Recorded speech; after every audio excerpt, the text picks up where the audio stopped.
ఈ నెల 5వ తారీఖున అమెరికాలోని కాలిఫోర్నియా అనే రాష్ట్రంలో ఒక గొప్ప నగరం ఉంది. దాని పేరు లాస్ ఏంజల్స్. చెప్పండి, ఏం పేరు? ఆ నగరం అది. అక్కడ ఉండేవాళ్ళు ఎవరంటే కోట్లకు పడగలెత్తిన వాళ్ళు. వాళ్ళందరూ గోల్డెన్ గ్లోబల్ అవార్డ్స్ అని పెట్టుకున్నారు. అంటే ప్రపంచంలో ఉన్న వాటన్నిటిలో సినిమాలో ఏది బాగుంది, యాక్టర్లో ఏది బాగుంది, బిజినెస్లో ఏది బాగుంది, దేంట్లో ఎవరు ప్రముఖులు, ఎవరు ఎంత సంపాదించారు, ప్రథమ స్థానంలో ఎవరున్నారు, 2వ స్థానంలో ఎవరున్నారు, 3వ స్థానంలో ఎవరున్నారని ఈ అవార్డు ఫంక్షన్ ఏర్పాటు చేశారంట జనవరి 5వ తారీఖున. ఆ ఏర్పాటు చేసిన ఫంక్షన్లో ఒక ప్రోగ్రాం ఏర్పాటు చేశారు. అదేమిటంటే, ఎవరు మీకు హీరో అంటే రోల్ మోడల్ ఎవరు, మీరింత గొప్పోళ్ళు కావటానికి మీరు ఎవరిని పోలి ఇట్లా చేస్తున్నారని ఓ మీటింగ్ పెట్టి దాంట్లో వాళ్ళు పలికినటువంటి కొన్ని మాటలు చెప్పారట. అదేమిటంటే, అమ్మా నాన్న అన్నవాళ్ళు అమ్మా నాన్న దగ్గర టిక్ చేయండి, సినిమా వాళ్ళు అన్నవాళ్ళు సినిమా వాళ్ళ దగ్గర టిక్ చేయండి, లేదు దేవుడు అన్నవాళ్ళు దేవుడి దగ్గర టిక్ చేయండి. 3 ఆప్షన్లు ఇచ్చారట.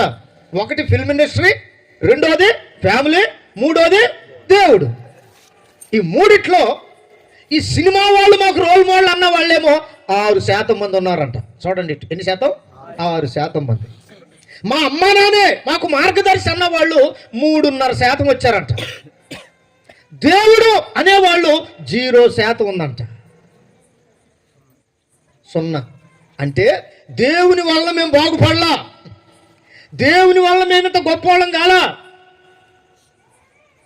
మేము గొప్పవాళ్ళమైంది దేనివల్ల అంటే మేము సంపాదించిన ధనము వలన. ఆశ్చర్యకరమైన ఒక సంగతి చెప్పమంటారా? నువ్వు పీల్చే గాలి, వదిలే గాలి ఎవరిదంటే దేవుడు ఇస్తేనే నువ్వు బ్రతుకుతున్నావు. హల్లెలూయా. నీకు కష్టపడ ఒక ముద్ద నోట్లోకి వెళ్ళాలంటే దేవుడు ఆరోగ్యం ఇస్తేనే చేసుకోగలుగుతున్నావు. వ్యతిరేకమైన ఆలోచనలు, వ్యతిరేకమైన తలంపులు, మీరు ఎంత గొప్పవాళ్ళు అయ్యారు కదా, దానికి కారణం ఎవరంటే సినిమా వాళ్ళని చెప్పారట, తల్లిదండ్రులని చెప్పారట. తల్లిదండ్రులు అంటే దాంట్లో కొంత న్యాయం ఉండొచ్చు. ఇంకేమన్నారో తెలుసా? గాడ్ లెస్ సిటీ అంటే దేవుడు లేని పట్టణం ఏదైనా ఉందంటే అది లాస్ ఏంజల్స్. అందరు బిలియనియర్స్ ఉన్నారు అక్కడ. ప్రపంచంలో ఉన్న సొమ్ము అంతా ఎక్కడుందంటే అది అక్కడ ఉంది. 5వ తారీఖున వీళ్ళందరూ ఫుల్గా తాగి ఎంజాయ్ చేస్తూ దేవుణ్ణి మర్చి ఇంకేం చెప్పారో చెప్పమంటారా? స్కూల్లోనంట పిల్లలకు కూడా చిన్నప్పటి నుంచే ఏమని చెప్తున్నారంటే దేవుడు మాకొద్దు. ఎవరొద్దు? నువ్వు చస్తావురా దేవుడు లేకపోతే. దేవుడు నీకు ఊపిరిస్తే కదా నువ్వు బ్రతుకుతుంది. ఆయనే లేకపోతే నీలో ఉన్న ఊపిరి ఎక్కడిది? ఓ బంగారం, రత్నాలు, ధనము, డబ్బు అంతా కూడా ఆ ఇళ్లలో పెట్టుకొని ఉన్నారంట. ప్రియమైనటువంటి వార్లారా, ఇక దేవుడు లేకపోతే ఆ సిటీ ఎట్లుంటుందో 2 రోజుల్లోనే 48 గంటల్లోనే ఈ రోజు వరకు ఆ కార్చి చాగలేదు. స్తోత్రం కలుగును గాక. చెప్పండి గట్టిగా హల్లెలూయా, హల్లెలూయా. ఆలోచిస్తున్నాడు మనిషి, విపరీతంగా ఆలోచిస్తున్నాడు మనిషి, స్వార్థంతో. ఎట్లా వచ్చిందో అర్థం కావట్లేదు, ఏ విధంగా బ్రతుకుతున్నాడో అర్థం కావట్లేదు, ఎందుకు బ్రతుకుతున్నాడో కూడా అర్థం కావట్లేదు. అయితే దేవుని బిడ్డలారా, అది ఎట్లా ఏర్పడింది? కార్చిచ్చా నిప్పు ఎట్లా పడిందంటే వాళ్ళు కనుగొన్నటువంటి విషయం ఏంటంటే, ముందు ఎవరో వేశారు, ఎవరో నిప్పు పెట్టారు అన్నారు, కానీ నిప్పు పెడితే కొద్ది దూరమే పోయిద్దట. అసలు జరిగిన కార్యం ఏమిటంటే, ఒక ప్రాంతం నుండి, ఆ వేడి ప్రాంతం నుండి ఒక పక్క నుండి ఒక గాలి వచ్చిందంట, వేడి గాలి.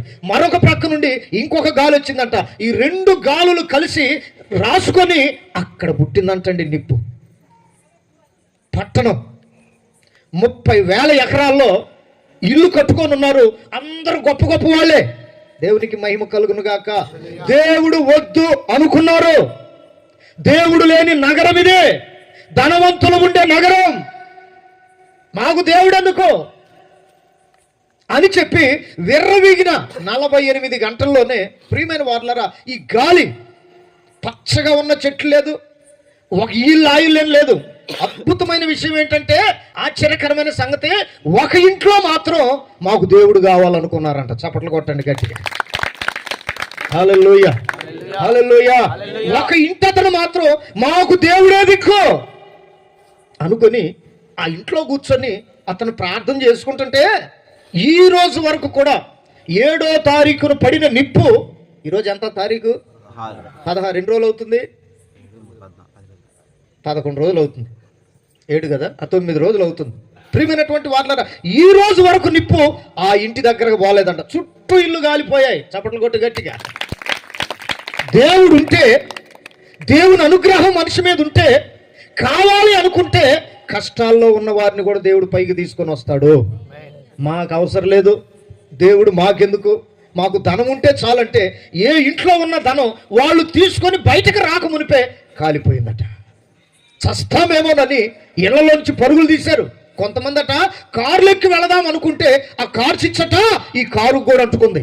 కారులు దిగి మనుషులు పరుగులెత్తిన వీడియోలు ఎన్నో వచ్చినాయి. దేవుని బిడ్డలారా, ఒకసారి ఆలోచించండి. మనము దేవుణ్ణి నమ్మిన వాళ్ళం. స్తోత్రం కలుగును గాక. చెప్పండి గట్టిగా హల్లెలూయా. మనకు విశ్వాసం ఇచ్చింది దేవుడు.